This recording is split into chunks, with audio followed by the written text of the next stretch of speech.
Yes, sir. Mod Tricker. Back up in this thing, man. Today, I'll be reacting to some creepy videos that might get under your skin. Let's get it. Did France just bring out the fourth horseman? So this is how it started to open. So I guess it's cool to mock Jesus Christ. And if y'all remember, I love showing symbolism in things. This is Usher during the Super Bowl. But on this one, I'm just not gonna do it. So I'll give the finger to your checkerboard in their place. I don't care for you. Go worship your bull. I mean, Snoop, you used to be cool to me, but this, come on, man. And let's not forget what London did for their opening ceremony. Yes, that's hospital beds. Yes, that's, So maybe I'll just entertain you with this about the Mayan calendar, about a portal, about this. Oh, is that Paris, France? Is that the Collider? Because I'm really getting tired of showing this. When you want to sit here and lead to it of something like this of being a mockery to God. At least when I watched this, I knew what was coming. But watching this, I still know what's coming. You ain't gonna like it. Everyone, take care. God bless. I'm not watching a dime of this. I thought the opening ceremony for the London Olympics was pretty bad, but it looks like Paris might have topped that with the occult symbolism. This looks like a full-blown Illuminati tribute, and I don't know if Snoop just had too much chronic that day, but choosing the Baphomet chain was a terrible decision.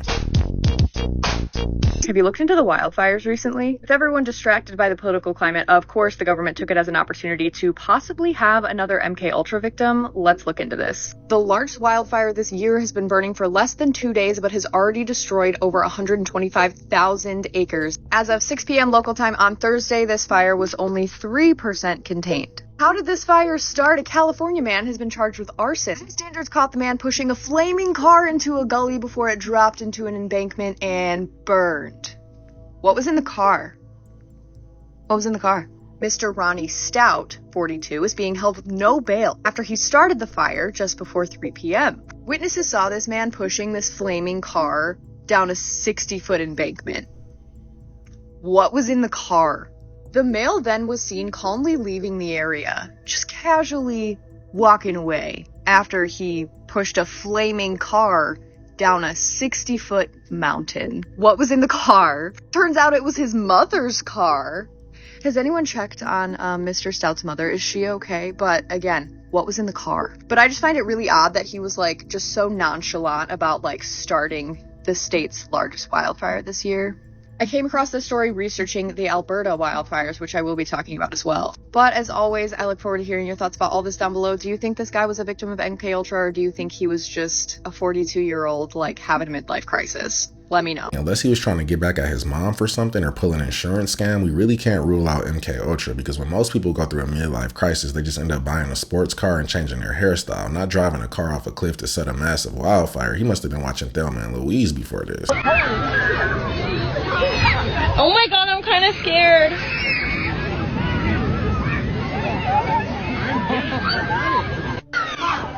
Look at them all. They just came out of nowhere off the water. I don't know why. They must not like me. Look at them everywhere. That is absolutely the coolest thing. Is the world ending? Is this one of the sins? Oh my god, look at them all. They're just on me.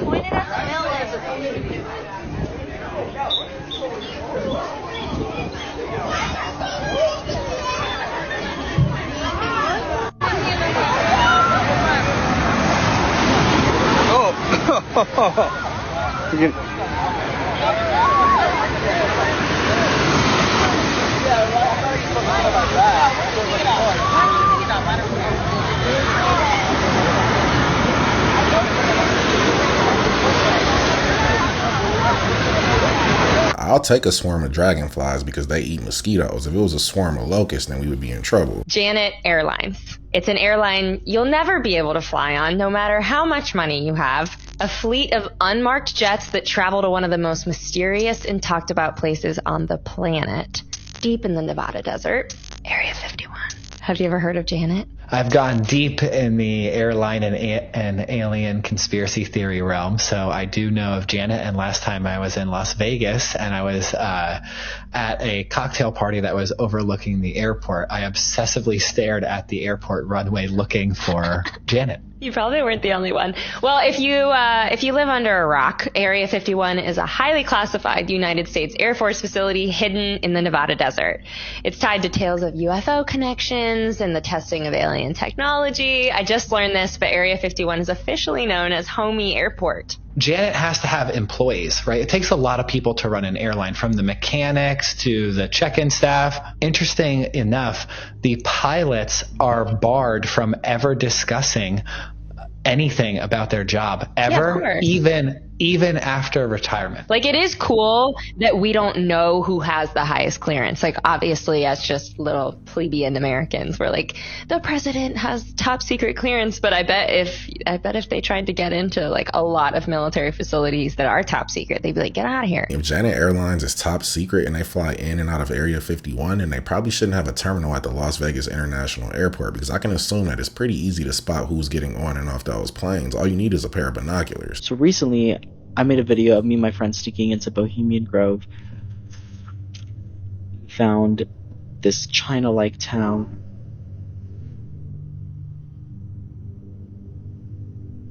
Place where they have all the trucks that they use to transport the people with, owl symbols on the trucks. We found, of course, the infamous owl statue. We got a look of all their lodges, and this is all in broad daylight. The fact that we didn't get caught, we got very lucky. We scoped the place out with a drone first to see if we could even sneak into the place by climbing on the mountains, because that's what we did. We didn't sneak through the main entrance. If we did, we definitely would have gotten caught. Bohemian Grove probably has cameras everywhere, so I'm sure they were already spotted, but making a video about it with your face in it is the easiest way to become the next sacrifice at Bohemian Grove. If he ever stops posting content, then we know what happened. Congressman from New Jersey wants the Pentagon to reveal whether it experimented on ticks with the goal of turning them into weapons, and whether this led to the spread of Lyme disease in the U.S. Borrelia burgdorferi, known to millions as Lyme disease, infects more than 300,000 Americans a year. It is spread by infected deer ticks. Not treated, it could lead to neurological damage. Now lawmakers want to know, where did infected ticks come from, and is the Pentagon to blame? Congressman Chris Smith points to a secret Army bioweapons program to weaponize ticks in the 1950s. Specialists stuffed ticks with pathogens to cause severe disability, disease, even to potential enemies. Army labs like Plum Island and Fort Detrick, not far from the largest concentration of Lyme cases, were capable of breeding millions of bugs a month. The link was first outlined by Stanford's Chris Newby, who wrote about it in Bitten, The Secret History of Lyme Disease and Biological Weapons. She interviewed William Bergdorfer, who worked for the U.S. military in the 50s growing microbes inside ticks. He felt really guilty about what he did. I believe that what he was trying to say is, something bad happened here, and I want it out before I... Newby has been accused by some scientists like Michael Osterholm of concocting a conspiracy theory. If this is true, now I know where Bill Gates got the idea from for the mosquitoes. He took a page out of the Pentagon's playbook. We're trying to deal with this. I have had not enough coffee to deal with this.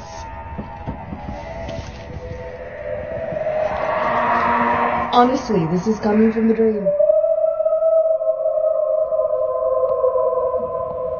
Okay. That's some creepy word. Can you hear it? Where is that? Who is that? What's going on around here?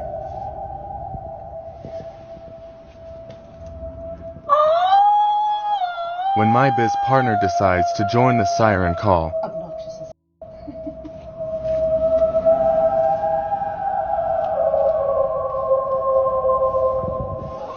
And the last thing I would do is sing back to whatever that is. It sounds like Pennywise is down there getting a Hawk-Tuah treatment. Do you know in 2011 Germany was warning its citizens to avoid using Wi-Fi? We have recommended that people keep their Wi-Fi exposure as low as possible. We've also got the German government recommending wired connections. A few years prior, England campaigned for removal of Wi-Fi in schools on an episode of BBC's Panorama. Comment watch below to get the full episode. Then in classic fashion, government changes the law, so if anyone gets injured via this stuff, insurance haven't got to pay out. And no, it isn't just Germany.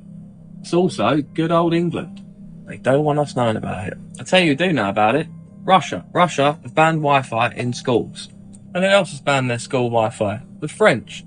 So why haven't we? Oh yeah, we care more about money. I feel like if it was known back in 2011 that Wi-Fi was potentially dangerous, it's probably even worse now with the stronger signals. I'm about to order a 50-foot Ethernet cable like it's 2005 again. Check this out. If Paris hasn't been weird enough already, LeBron James interview, check the shifting going out. Look at this.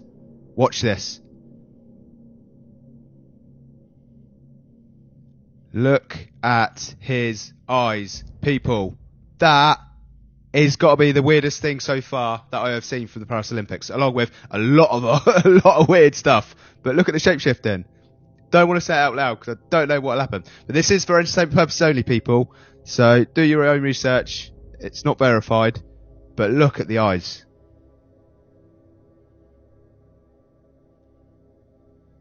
That is absolutely mind-blowingly bonkers. This could just be a simple camera glitch, but his right eye did have a very distinct slit in it. This might be Reptile James. Bath and Body Works lotion causing my skin to smoke.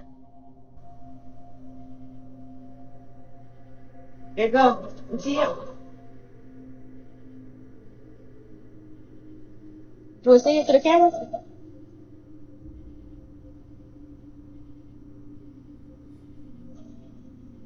And all that? Are we tweaking? What if it's not on a video when we just tweaked?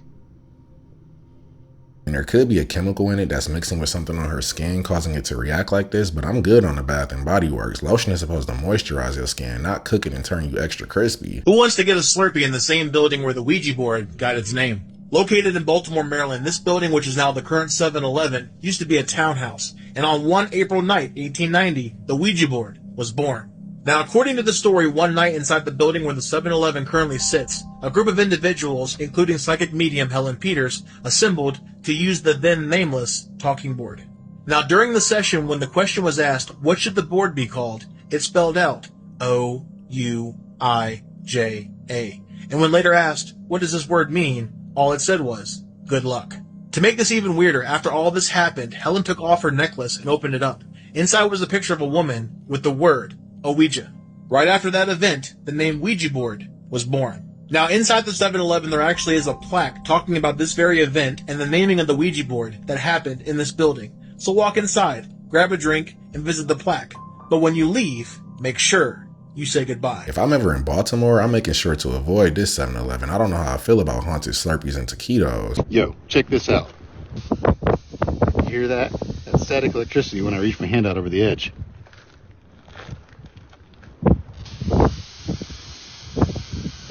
Wish I could shoot lightning bolts out of my fingers. This is wild. Crazy being up on top of a mountain in a thunderstorm. But check out that view down there. That is awesome.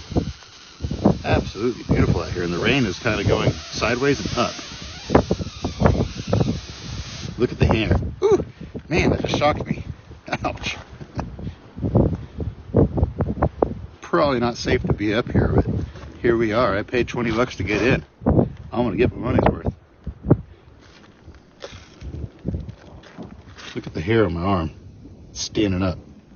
But I'm not gonna risk it too much. I think we'll call it good there.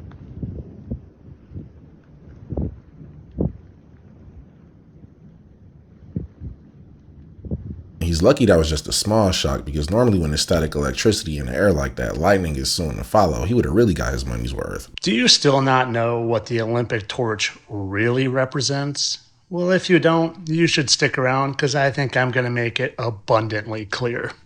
Let's start way back in 1797, where this painting was created of Lucifer. And while yes, this alone would be reaching, keep watching. Let's fast forward to 1848, where again, a statue of none other than Lucifer was created, and I'm going to show you some things that I think are going to become very clear. Let's first look at his 7-pointed pointed crown. Let's then look at this chain attached to his ankle and something that appears to be an apple and a torch right there. Where else have I seen that? Oh yes, that's right, on Lady Liberty. 7-point crown, torch, chain, and a very similar appearance. So similar, in fact, you might actually say that they were both representing the same person. And that maybe even that painting back in 1797 was also one and the same. Oh, and don't forget that apple next to that torch in that Lucifer statue, because, well, we all know what New York is also referred to as. But I digress to get back to our topic at hand here. If we see this torch being held in this fashion, the same fashion as this, in the same fashion of this, another representation, a visual painting of Lucifer. Now it makes a lot more sense why the opening ceremonies feel like a ritual, and this year's ceremony looked like it was planned out by Aleister Crowley himself. Here's a follow-up video to the Taylor Swift Ice Spice Karma music video. So here's what happens in the video. She's a goddess. Then she crosses the river Styx and goes into Hades, okay, following the traditional Greek idea of what happens when you. Then her soul ascends the 33 degrees up into heaven, okay? Her soul becomes intertwined with the moon, and Ice Spice's becomes intertwined with Saturn, okay? Then their bodies decay, and their bodies become mountains. That's the video. Like, it's literally the theory of what happens. Between this and Eminem's video that we covered not too long ago, I'm starting to think that it's a prerequisite that you have to be a 33rd degree Scottish Rite Freemason just to be a music video director with all this esoteric knowledge that seems to have nothing to do with the song. Oh, yeah, this. Talk dirty to me. Talk dirty to me. I'm a man, I'm a man, I'm a man. Yes, I am, yes, I am, yes, I am. I'm a man, I'm a man, I'm a man.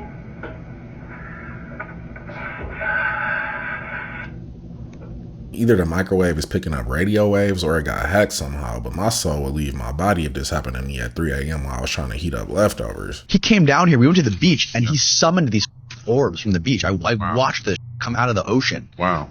That's incredible. I don't know if you've ever heard of him. His name's Chris Bledsoe. He has these crazy experiences where he sees orbs all the time. Like he goes out into his backyard. He has these orbs that follow him and he films them and he posts them on Instagram. Wow. And nobody knows what they are.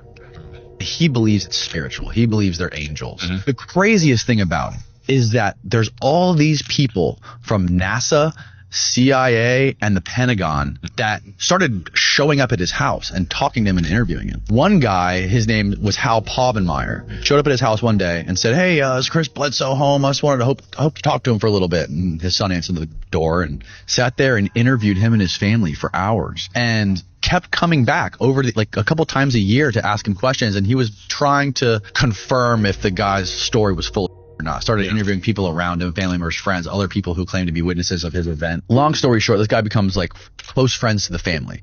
And this guy, Hal, turns out he was the guy who was in charge of mapping the moon for the Apollo missions. I guess one day they were having dinner and he asked him, he's like, "Hal," he's like, "What's the craziest thing that you could tell me about the moon?" He asked him about like the dark side of the moon. Like, is there stuff on the dark side of the moon? And he goes, "There are structures that are ancient." It would be amazing to be able to summon orbs like this, but if I was him, I would not share any information with NASA willingly because it's their job to figure out what's going on with the skies. They would have to pay me for that. Let's see here. Same thing's happening. They're burning and turning to goo. Like they're being cooked from the inside. Here's another one. This thing was completely fine yesterday. Overnight, that happens. It's all burnt right there, literally singed. And you can smell it. It smells like a cooked tomato. It's really, really weird. But it's true. That guy from Georgia wasn't lying. These things are burning in the sun. Think about what the sun's doing to you. It's doing this to a tomato. I put my fiddle plant on the back porch not too long ago, and it immediately shriveled up and started shedding leaves. So maybe the guy in the last video talking about the sun simulator was onto something. So here's the full video. If you saw the story, you know, last night I saw something in the house that, as crazy as it sounds, to me looked like a vampire. I'm just going to show you the video. Here we go. Okay, try it again. It sounds up here. Somebody's moving around. This stuff's been happening, but as soon as I pull my phone out, everything stops. I don't know. I don't know. I swear I heard somebody up here. Holy, I don't know what happened. That thing vanished, and my camera stopped recording immediately. At the same time, it's gone. Here's a slowed down version of what you saw, brightened and close up. I'm gonna post a still. I'm not sure how well you can see it. It turned like an old man to the door, lurched forward, and vanished. Honestly at a loss for what to do from here, but I'll keep you guys updated. If this is legit, then he might want to consider moving, because it kind of looked like a mix between Nosferatu and Vladimir Putin sneaking through the house. Beef, pork, etc. that use Skittles to fatten the cattle. What? Before they go to slaughter. Yes, you can actually Google this, any of your watchers or listeners.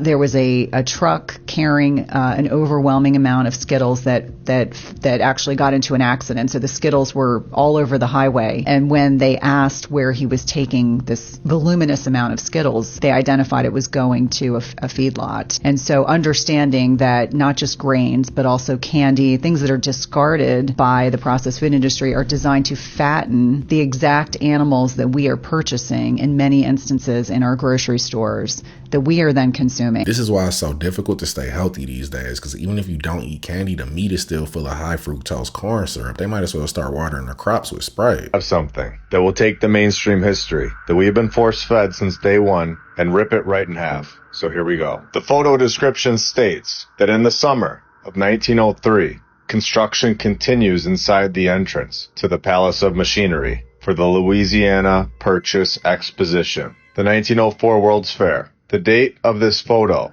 is in 1903. The fair in St. Louis was in 1904. So this would all make perfect sense, except there's a massive flaw. A flaw so big that it's undeniable proof that this building was constructed 100 years before the 1903 date that we are told, and proof that there was a mud flood that ripped through this building at some point after 1803. Where is the foundation of this building? Incredibly detailed construction projects do not take place on top of dirt and garbage. This, in my opinion, is the most incredible photo that I have ever seen to this point.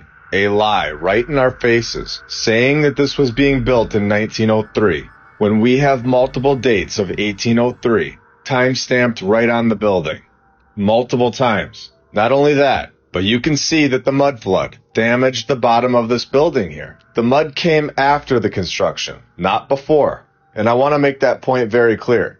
This is a cleanup project, 100%. After this World's Fair, they knocked these buildings down. Not because they were pathetic, but because they held dates that do not fit in our mainstream timeline and architecture that we cannot reproduce today. It's incredible. I've been talking to many people, engineers, construction workers, architects, and more about this photo. They are telling me that this is undeniable proof. And at this point, there isn't an excuse in the book that could save the mainstream history. It's time for everyone to wake up to the nonsense that we have all been force-fed to believe. It makes no sense to construct any building on top of mud like this. Even if it is temporary, it would quickly sink into the ground. Not to mention that 1803 is physically stamped on the side of the building, and I doubt that's the street address. Something isn't adding up with the history we've been told. I don't scare easily, but what the This OP is an antique collector, and he keeps them in the basement level of the storage unit. Everything seems to be going fine and dandy for a while until he finds this nightmare-inducing creature at a swap meet. He was already feeling uneasy about the thing, but any reservations he may have had were confirmed when he got contacted by the owners of this storage facility. They informed him that they were hearing a lot of strange and unusual noises coming from his unit. Scratching, bangings, the whole 9 yards. But He didn't know what to tell them because, he wasn't there, and he had no idea. That being the case, he decided to set up a video camera inside his storage unit, and this is what he caught.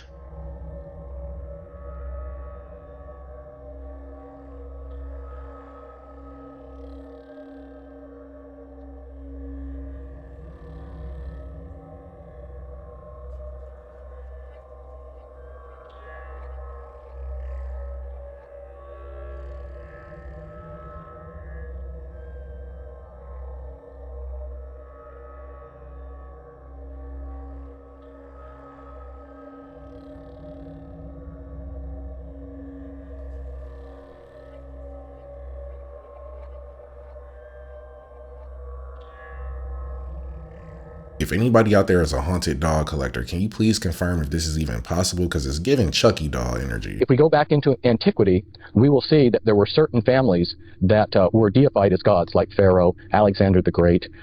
Maybe some of the viewers don't know that Alexander the Great believed that he was descended from gods. Genghis Khan, who still worshipped in Mongolia.